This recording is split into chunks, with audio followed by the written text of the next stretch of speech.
welcomed and connected. You said feeling welcomed and connected. So can you tell us a little bit more your ideas? What is belonging? Why would that be important? Well, I think you can be in groups naturally, like your community, your nationality and so on, and you can be connected or disconnected, but you can also join a new group and feel welcomed and connected. So for me, it's personally, it applies more to chosen groups than the groups I come from. Okay, so belonging is actually most important with groups that you choose as opposed to the one that you're born into. Is that right? Yep. Yes. Okay, great. Thank you for your observations and comments. And Anne, feeling safe with a group of people and understanding where they come from. Once again, would you care to elaborate a little bit on what you're thinking? And then also, why would that be important? Okay, for me, I think that understanding other people is really important, and this sense of belonging. I'm a northerner. I moved to Cambridge and I didn't feel I belonged for a long time. Some of that was because I had a really strong northern accent. Some of that was because I hadn't been to a private school. I think you have to begin to accept and understand other people, and maybe because I was typing it quickly, I think you need to be confident in yourself. And understand where you don't belong as well. I think for me, a lot of it is very much a gut feeling, whether or not people have the same values as you have, what you're looking for. So this is where I'm talking about feeling safe, and that's important. But I think really understanding what other people have been experiencing, and I haven't been able to get to a lot of CTAR things recently because of COVID, because of work. And today's is really important because I'm dealing with Japanese students at the moment. Right. Okay. And this whole thing about belonging, because they're at school in the UK, they have no idea about the novels that they're reading, because they just haven't got a clue where that comes from. So I think we just need to understand where people come from and appreciate that we've all got learning to do. Yeah. Okay. So as you mentioned, belonging is definitely a process that takes time, and also it's something that usually takes the efforts of both sides, not only the person who is wanting to belong, but also people in their surroundings making an effort to welcome them and make them feel part of the group. I'm going to just leave everyone with another question. I'm not going to ask for, well, maybe I'll ask one or two people for a reply. But I want you to think about the country where you're living now. Okay, I'm actually in the UK right now, but I'll just talk about Japan since I've lived in Japan 25 years. My question is, what makes someone of that country? In other words, in my case, it would be what makes someone Japanese? If you're living in the UK, what makes someone British? If you're living in France, what makes someone French? Okay, so Linda, I noticed that you had some comments on belonging. What makes someone French? You've lived there a long time. What are your impressions on that? No idea whatsoever. I think it's, how could I say? I guess it's coming to terms with, I'd say, the differences, coming to terms with our identity in this other place that changes. And I've always been really struck by the fact that what happens in this becoming another or other process is you become in some ways stranger to yourself and who you thought you were. And it's finally, for me, it's finally being able to navigate that and kind of saying, well, to hell with it all. I am who I am wherever I am, and these are the parts that count the most in the makeup of who I am. Being at peace with it, I think, is also very important. Right. It sounds like you're talking about what it's necessary for you to feel a sense of belonging in France. Is that right? In France, and I think it would In be general. the same for me anywhere I went. It's just that France is where I landed. Yeah. Ended up and stayed. Right, right. Okay. Okay, thank you. Thank you. And just to make a quick side comment, I see that we do have a few comments about the second question I asked, Bern saying supporting the soccer team. Bern, are you talking about being French? Is that what you're replying to? Yes. Okay. Well, actually, just to reply to what Linda just said, well, I'm in France as well. Well, I personally feel I belong, but there's one question that sometimes annoys me, and that reminds me of a remark that Robert posted on LinkedIn a couple of days ago, I think. Very often people say to me, "Yeah, you have a small accent where you're from," and I think I can live in France forever, and I will never be accepted as French. Okay. Okay. All right. Well, that is also another viable response to my question. It could be that it's impossible to become a member of the group in the host society where you've migrated to. Okay, so let's jump into the material that I have prepared for today, and we'll continue to discuss these ideas as we move along. Okay, so let me just put this into slideshow. Okay, so let's see here. I'm getting a lot of interference from other things on my screen. There we go. It's cleared up now. Okay, so can people become Japanese or any nationality for that matter, looking through a lens of social markers of acceptance? The material that I'm going to be presenting today, I have two co-authors that are working with me in terms of developing this material that I'll be sharing with you, Chan Hung Long and Travis Lim, both from Singapore. And let me just start with what we discussed a little bit in the beginning, belonging and acceptance, which is really a key part of this research and this whole line of thinking. So it's my personal opinion that when we look at immigrants, people who have moved to a country that's different from where they were born, there's an exigent need for them to feel a sense of belonging in their host communities. And in fact, Baumeister and Leary, in a seminal paper, if anyone's interested in reading it, argued that in fact, belonging is a basic human need. It's something that everyone needs, just like food, water, sleep. It's a social need, and humans are social beings. Just for our purposes, this is a definition of belonging, which is the experience of personal involvement in a system or environment so that persons feel themselves to be an integral part of that system or environment. Now I'm just going to move through with my slides. If people do put something in on chat, I just want to warn you, I can't see my chat right now and I'm in slideshow function, but I will return to that after I present the slides. And I'm glad to address questions too at that point. So the other part of my research that's very important in terms of understanding what I'm talking about today is national identity.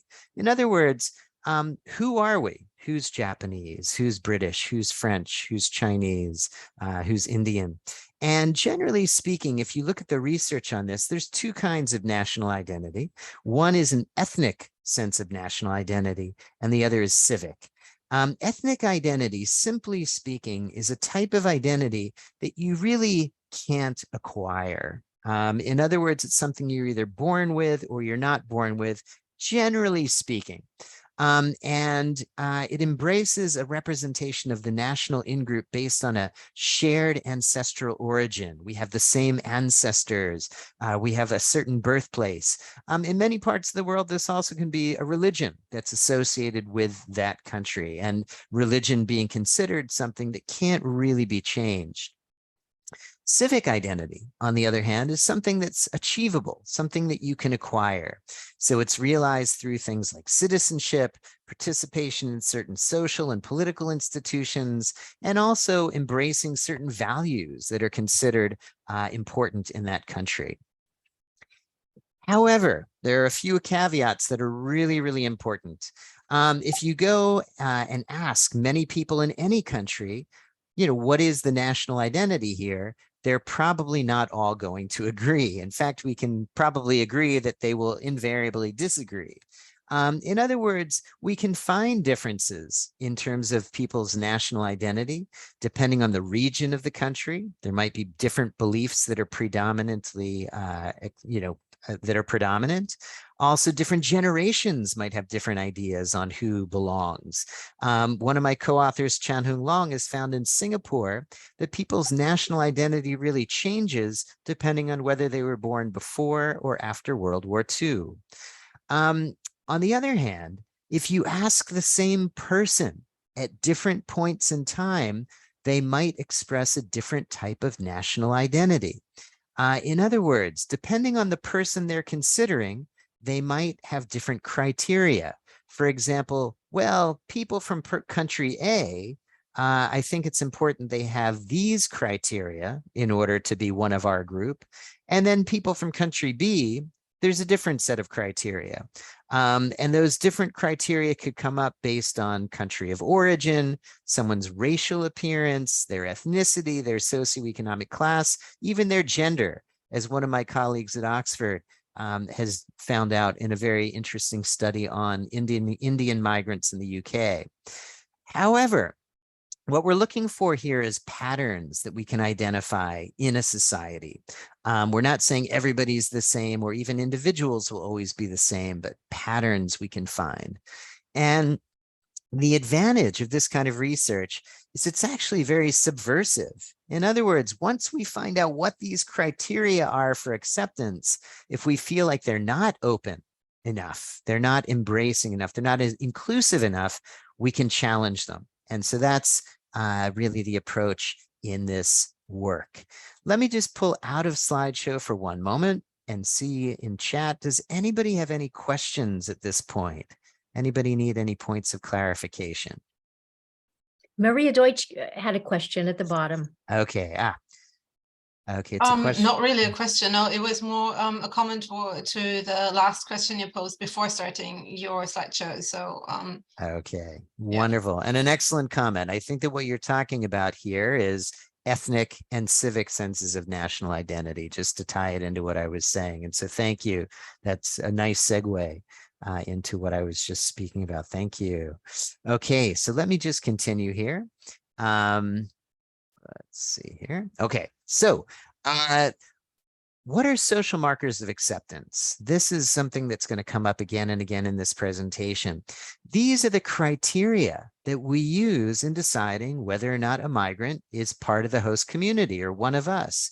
So when Japanese are deciding who's Japanese, their criteria are these individual social markers of acceptance. Same thing in other countries, Switzerland, Australia, Mexico, wherever we're talking about. And these are some examples. For example, language skills could be considered important. People might say speaking the local language, reading it, writing it are important to become one of us. Also, attitudes or beliefs may be these important criteria that are used. In the US, which is my birth country, people often talk about belief in democracy as being an important part of being American. Also, communication competencies. In Japan, we often talk about reading the air as being very, very important. And reading the air means that you can look at somebody and from their nonverbal communication and also thinking about the background of your relationship and the social context in that situation, you can figure out what they need and figure out what they're thinking without them needing to tell you. And so the ability to read the air is actually considered a very important part of being Japanese by many people in Japan. And then also following certain social norms is considered important. And the idea is the more of these markers that people emphasize, or the greater the importance that they place on these markers, the less inclusive they are. Because when you have a lot of social markers of acceptance that are important to you in terms of accepting people from the outside, you're creating a lot of hurdles for them to leap over to become a part of your group. So the more the markers, the more people emphasize these markers, actually, the more exclusive they are. Okay, a little bit of background about Japan, and then I'll talk about my study. So first of all, just under 500,000 immigrants have become Japanese citizens in Japan over the past 50 years. Okay, that's a total of 500,000 people. In the UK, just this year, from January to June, the net immigration was the same number, 500,000. So the amount of immigration in terms of people coming to Japan and changing their nationality to Japanese is still very small compared to many countries where people are living in this group. However, people like me who have retained their birth nationality, I still have American nationality, but live in Japan long term, are much larger. So for example, I have permanent legal residency in Japan, and that's about 2.2% of the population who are either permanent or long-term residents of Japan. Now, this might not sound like a lot, but in fact, since I first came to Japan in 1990, and even compared to 1996, there are twice as many non-Japanese people as there were before. So when I first came to Japan in 1990, if I got on the subway in downtown Tokyo, people would often look at me like this. And I'm not exaggerating. Their eyes would open wide, their mouths would drop open. Now nobody even notices me. So the point is that it's pretty normal to look different now in the big cities, but that doesn't mean that those people who are different actually belong deeply in Japanese society. That's the next step that we're working on.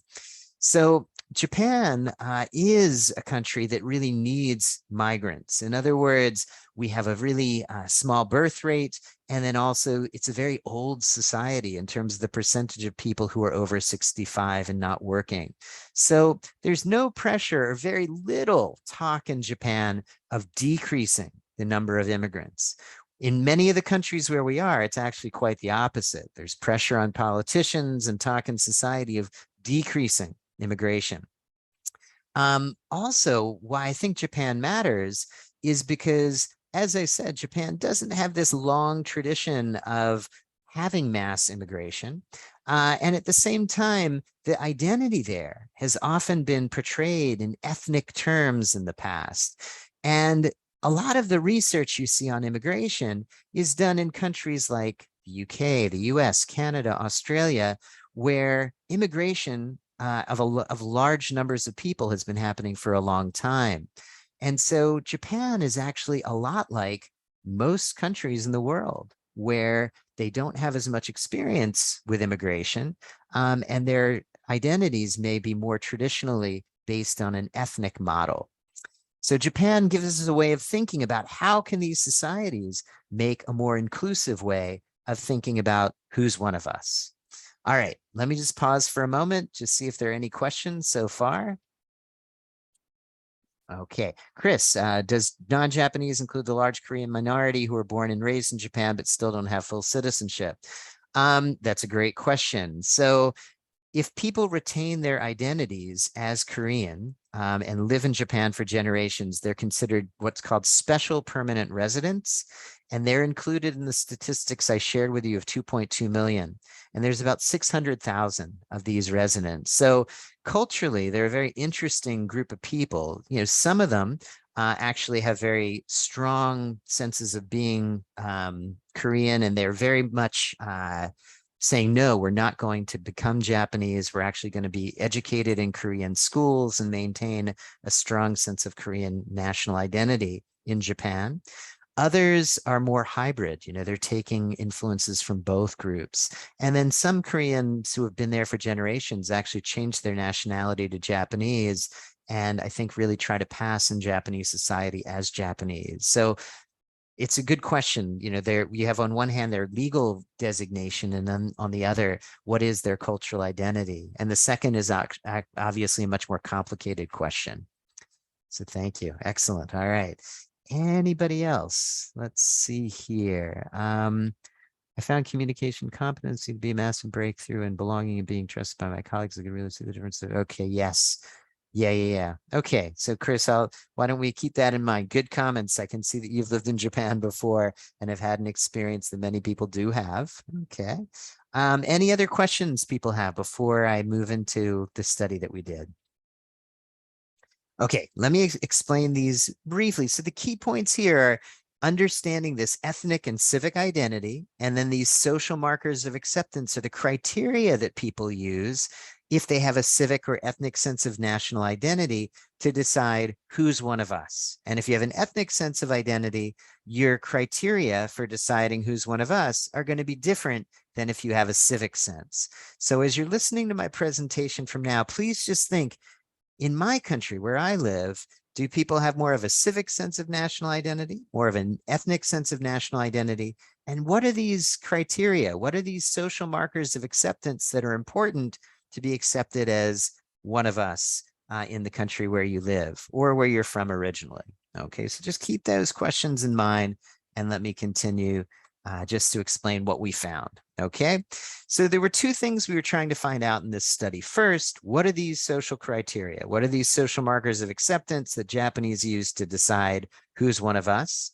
And then also, we wanted to look at some other variables that might change people's ideas. And we looked at 5 different variables from integrated threat theory and social identity theory, and I'll explain these in a minute. Okay, so the first variable that we wanted to look at is threat. In other words, if Japanese people see immigrants as posing a threat to Japanese society, an economic threat, for example, they're going to take our jobs, a social threat, they're going to make our culture disappear, then they're going to be less accepting and they're going to put more emphasis on these markers. That's the hypothesis we had based on what we've read in the literature.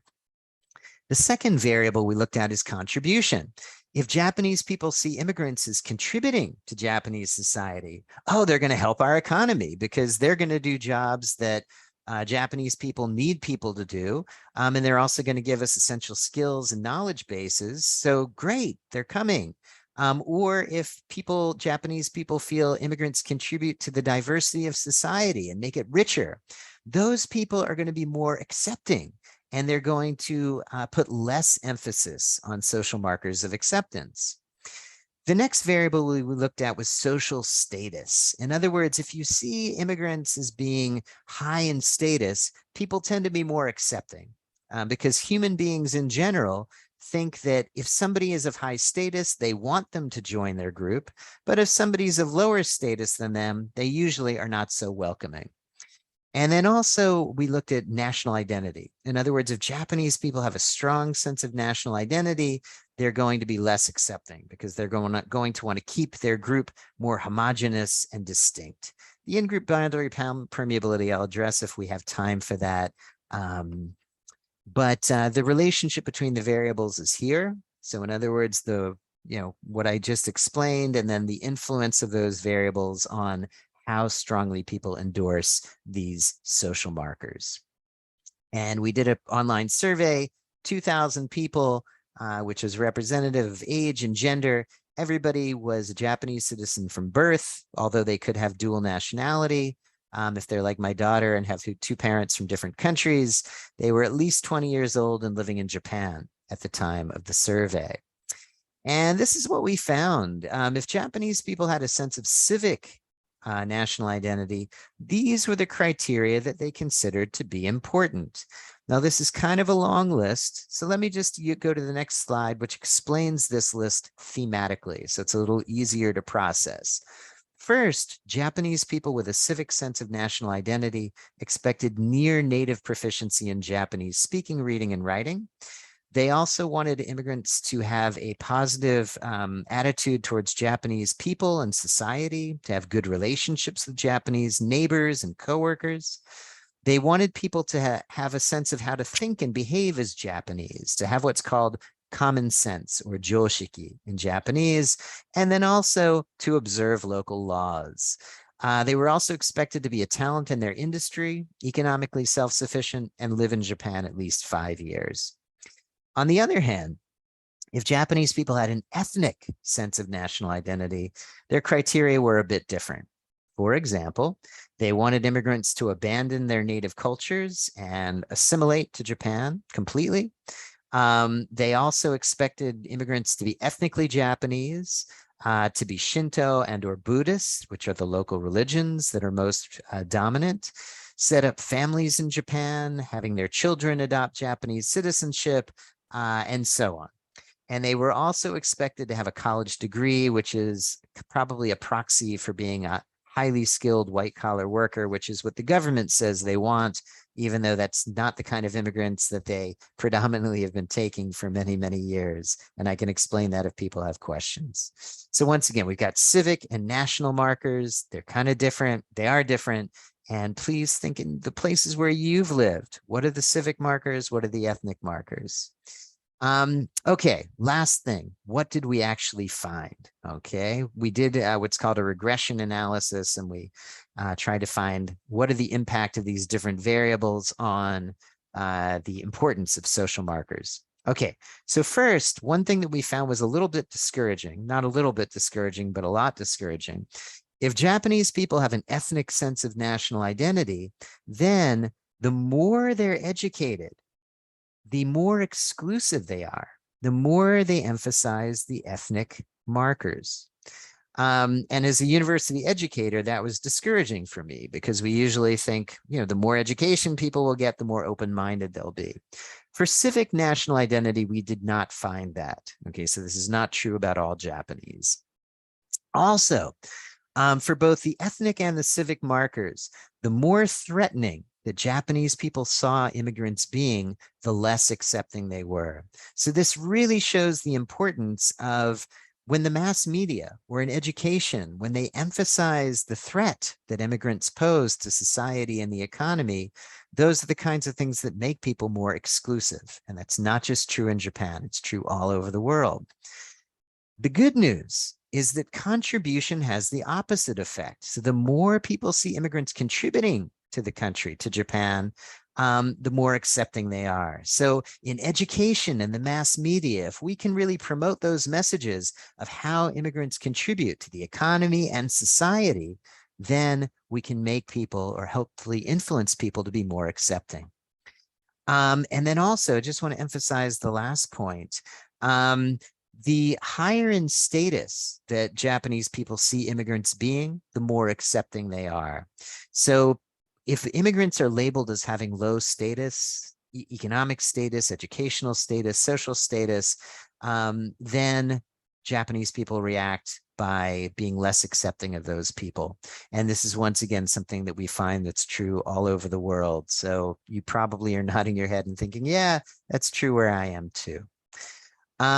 Okay, so that's what we found out in Japan. I just want to very briefly talk about a study that we did on 5 different countries where Singapore, Japan, Finland, Canada, and Australia. This was a student sample, but we did find very similar markers, just more, more factors, but more of them. This ethnic civic distinction seems to be, something that we find in other countries too.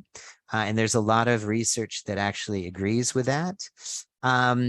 Other commonalities, no matter what country we looked at, observing laws and local customs was considered really, really important.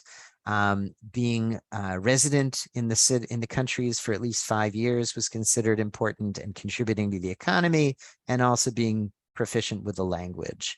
There were some differences, but those differences were mostly around really specific things. Like in Finland, consuming local media was considered important. In Singapore, joining the military during conscription was considered really important. So the last thing, when we get into discussion groups, we'll talk about these food for thought items, and I'll put these on the screen again in a moment. But before we do that, does anybody have any questions about any of the material that I've presented? So let me see here. From Bernard, we've got, how can you assimilate if ethnic difference is a criteria for exclusion? Bernard, can you just explain your question in a little more detail?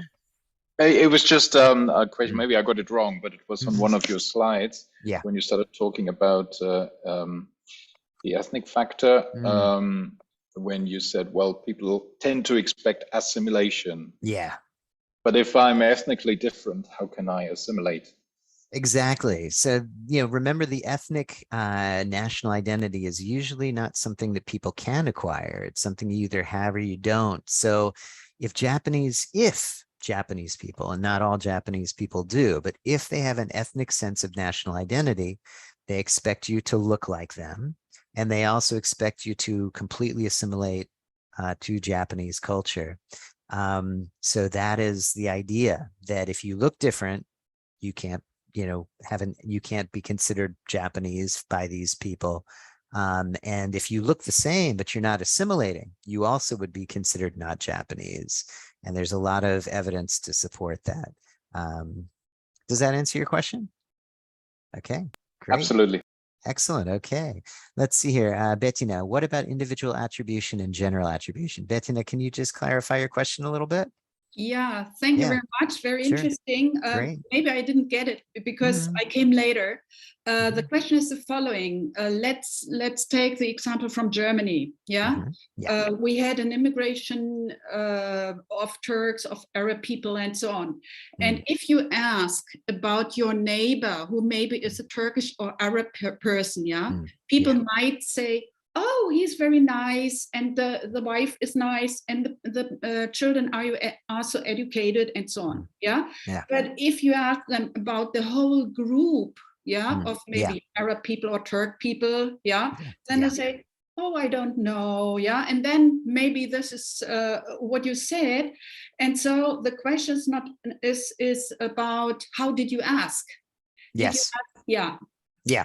So, yeah, I mean, it's a great point. If people are thinking about an individual, they might assess them very differently than they do the group in general. And in this study, we looked at the group in general. You could also use experimental approaches where you show people photos of different people. And then you're getting into differences often between how people look, their socioeconomic class and things like that. And that's actually something we did in the next study. Which I don't have time to explain in detail today, but we looked at differences in how Japanese people assess Korean, Chinese, South American people of Japanese descent and Westerners differently according to these markers. And we found some differences and similarities would be the easy way to answer that question. Thanks. Yeah, thank you. And Elizabeth, did I understand correctly that educated Japanese insisted more on ethnic markers than others? No, that's not exactly it. Those Japanese who have an ethnic sense of national identity, and that includes people who are more educated and less educated, among those people, if they were more educated, they put more importance on these markers. So we're not saying that educated people tended to emphasize these markers more at all. Okay, it's just among that group, if people were more educated, they were more exclusive. Okay, if anybody wants the slides, we can certainly share those later on. Okay, we have no problem with that. Okay, one more question before I would like to have some time for discussion. So especially if this is something that would help you to process the material with your group, please let me know. Anybody have any other questions that would help you to be able to talk about this? Okay, I've asked Cindy to prepare breakout groups of 3. Cindy, let me just put into the chat these questions so that people can address them. This is under food for thought. Put these into chat in just a second. Okay, so these. Could I please ask Victoria to do the breakout rooms? You're much better at this than I am. I think. So how many rooms do we need? So how many people and how many rooms? 5 rooms of 3. Now we are 18 people at the moment. So I've 16 6 rooms of 3.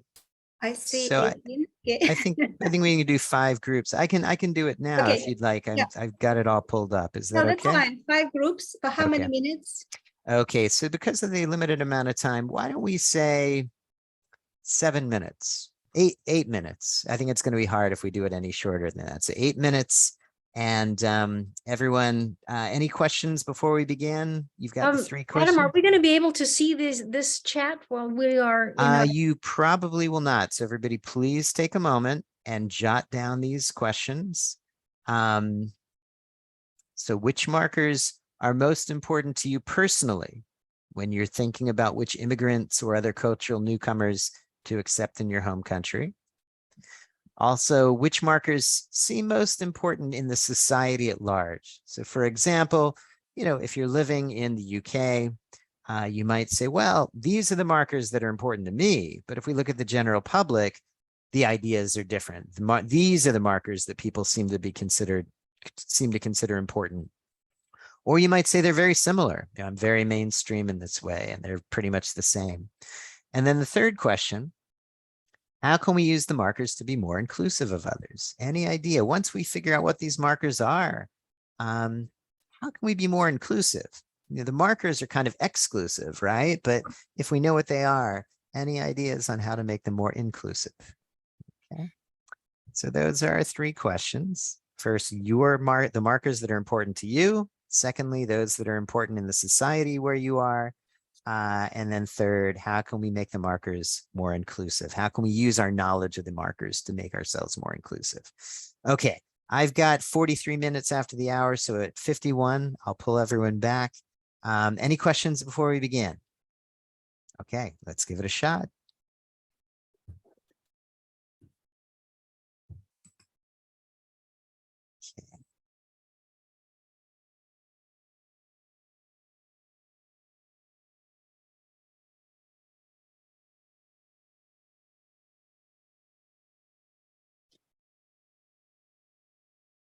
Okay, great.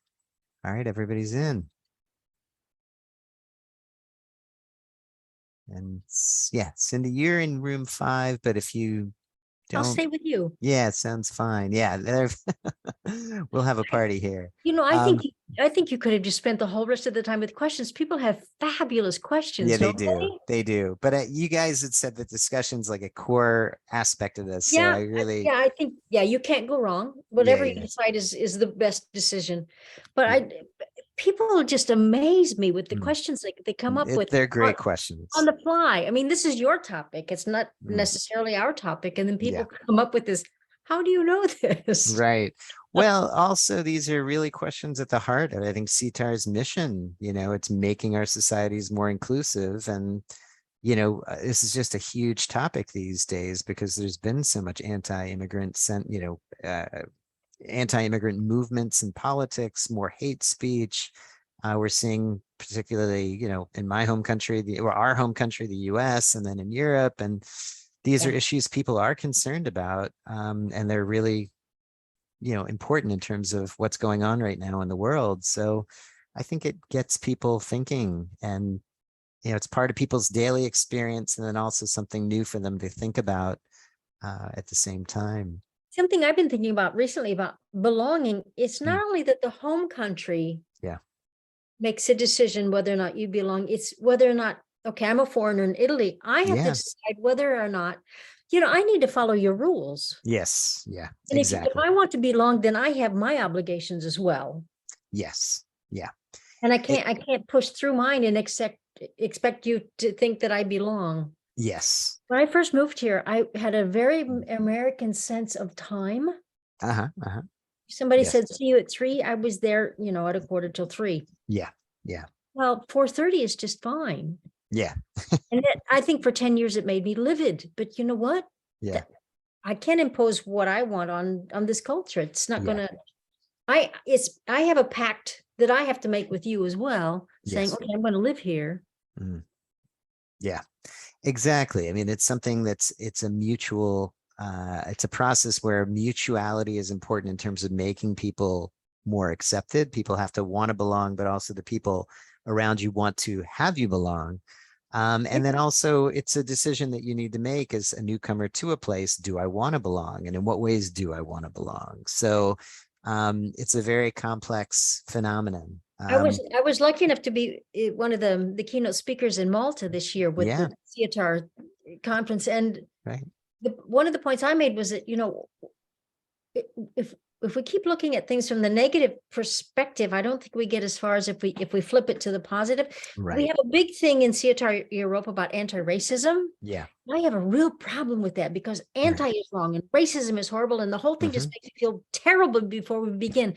Can't we talk about racial belonging instead? Right. Yes, exactly. That's also, I mean, it's 2 sides of the coin and you need to look at both of them. And that's also why in my research, I really look at belonging because I think that it's something that isn't as explored enough. And we need to think about how we can create positive outcomes, as while we're avoiding negative outcomes, also creating positive outcomes. Yeah. Yeah. So that's actually the part of the address. Yeah. Go ahead. Go Mother ahead. Teresa said, I will never go to an anti-war protest. If you have a peace rally, call me. Right. Right. Yeah. Yeah, exactly. Yeah, I mean, during my speech at the IAR conference that we had in Switzerland, I talked about the fact that when I was doing the research for this, work that I'm talking about today, it's so easy to find material about threat and different kinds of threat and theories of threat. It's very, very hard to find anything about contribution. And finally, one of my colleagues about 2 years ago came up with a more differentiated way of looking at contribution. But until that, you couldn't find anything in the literature that was a comparable model to threat that looked at contribution. It often wasn't even acknowledged. And if it was acknowledged, it was just very briefly done so. And I think in the States, we're literally making ourselves sick. Yeah. With the chemicals that we're pouring into our bodies because of the fear and hatred and loathing and resentment. And you get filled with cortisol and adrenaline. And, it's not going to take us long before we're going to really be sick. Yeah, I'm concerned about what's happening in the US for sure. It's a really contested, tense environment, and people, I think, at different sides of ideological sides are really ready to fight before they are ready to talk to each other in so many cases, unfortunately. So yeah, actually, Cindy, I'm just going to turn the heat down a sec really quickly. Sure. I'm going to just check my fireplace. Okay. My fire I'm going to end the rooms in about a minute, and then it'll give us a minute to bring everyone back. Great. I'll be right there. Great.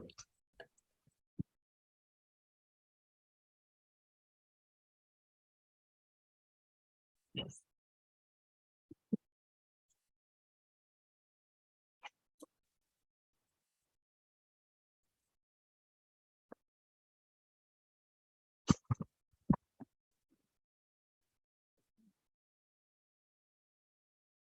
Okay.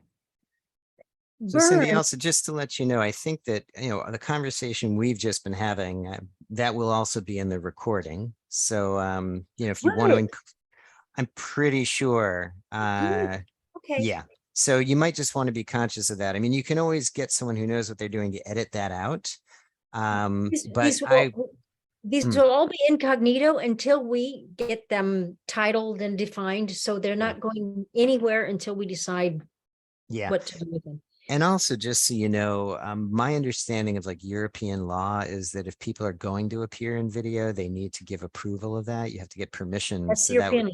Absolutely. That's the other hurdle that we have as well. Yeah. Yeah. So, I mean, I'm okay with putting it online, but, for now it's invisible until we figure out the laws behind it and everything that we have to do. By the way, Burned he has a thing that he does with the same group, this direct members. It's called Viewpoints. And on the 20th of December, his topic is belonging. Oh, great. Because he wanted to tie it in with what you were doing today. Oh, wonderful. Yeah. I'm glad to hear it. I actually wrote a paper on belonging that I'm happy to share with people also. Oh, if they're interested. Send us that. Yeah, please. Okay. I'll try to remember. Let me see here. Okay, great. Everybody, welcome back. And let's see here. We have about 10 minutes left. I hope you guys had productive discussions. Let me just actually get, just to maximize the output here and give everyone a chance to read through each other's ideas. I'm just going to ask everyone to put into chat once again, first of all, their answers to the first question in terms of the criteria that they think are important to belong in societies where they live. And so when you give your chat answer, just name the society, name the country where you're living. And then also, what are the criteria that are important to you in terms of belonging? Okay. Oh, challenging activity, Chris. Well, I'm here to challenge you. Sorry, which question are we? Number one, the first number one. So what are the criteria that are important to you personally? So we've got one civic, but specifically, what were those criteria? Ukraine, responsibility for what is happening in your country. Okay, yeah, that's a really, good answer in terms of what I'm asking you to do, and then also a very powerful answer in terms of what's happening in Ukraine right now. So that sense of responsibility for what's happening there. UK willingness to contribute to wider society. Thank you, Chris. Anybody else?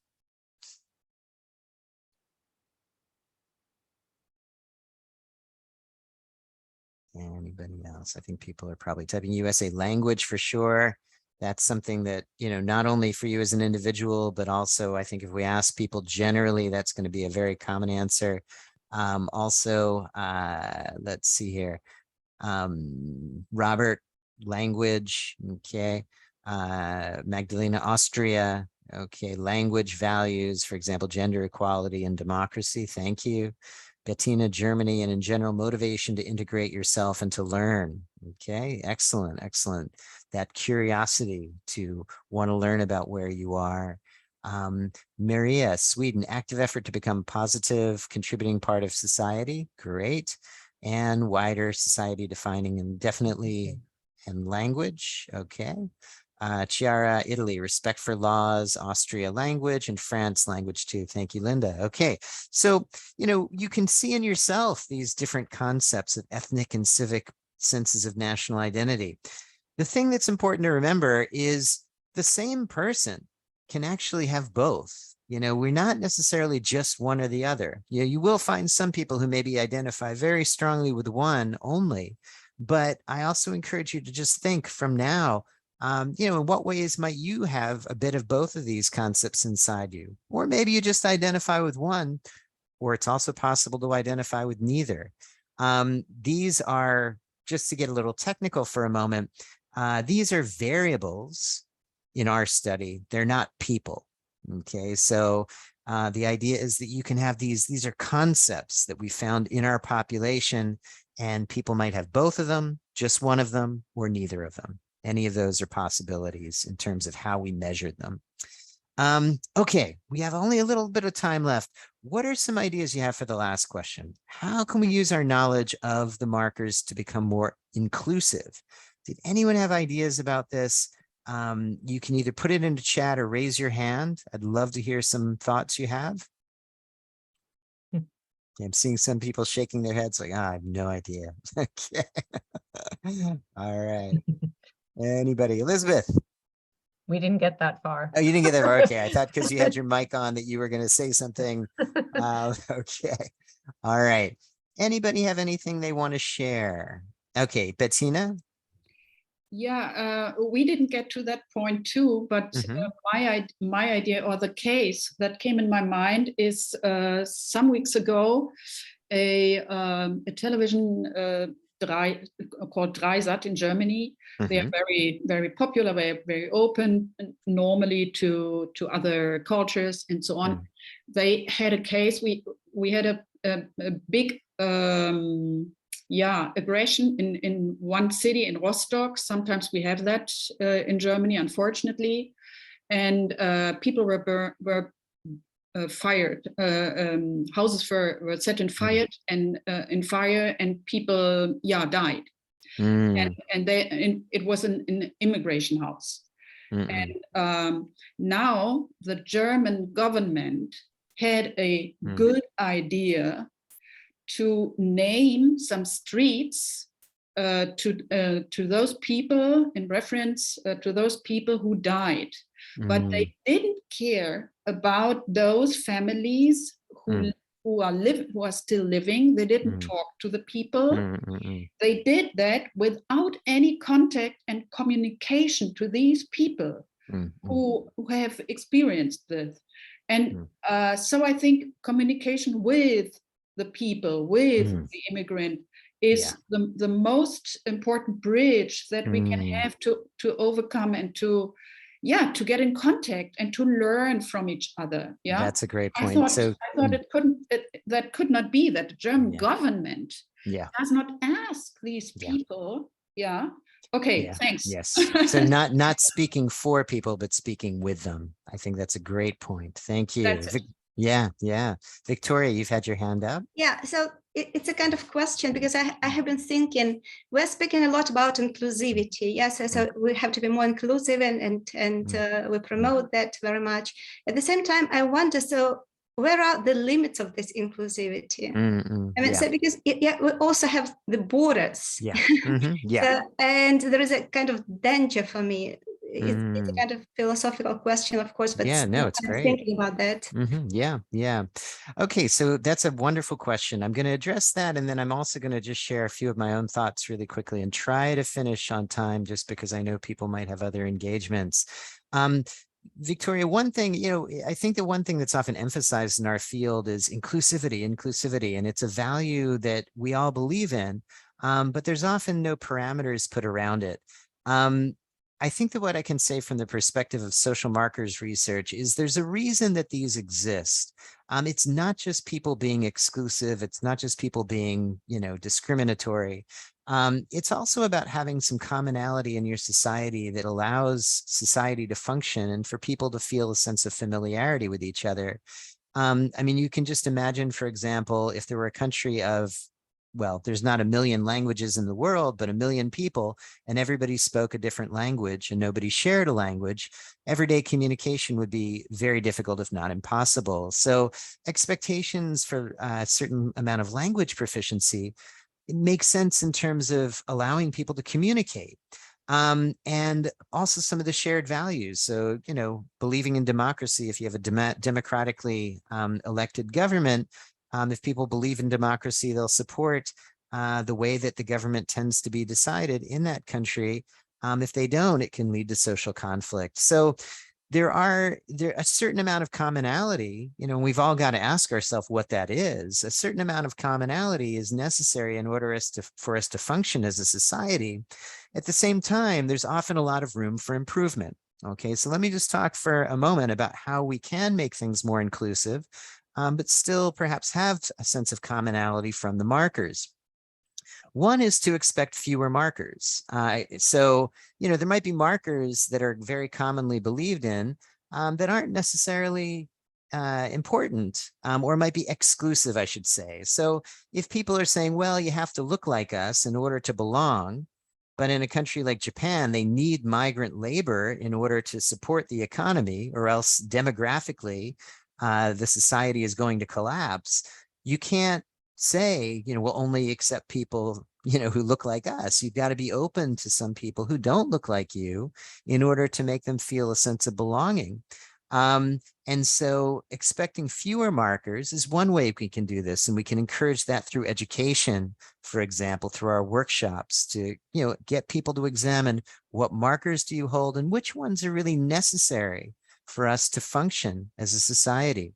Second, you can emphasize markers less. You might say, okay, well, I think language is important, but I can be a little bit flexible if people are bilingual, say, like they speak my language, but also another, that's no problem. They don't have to only speak one language.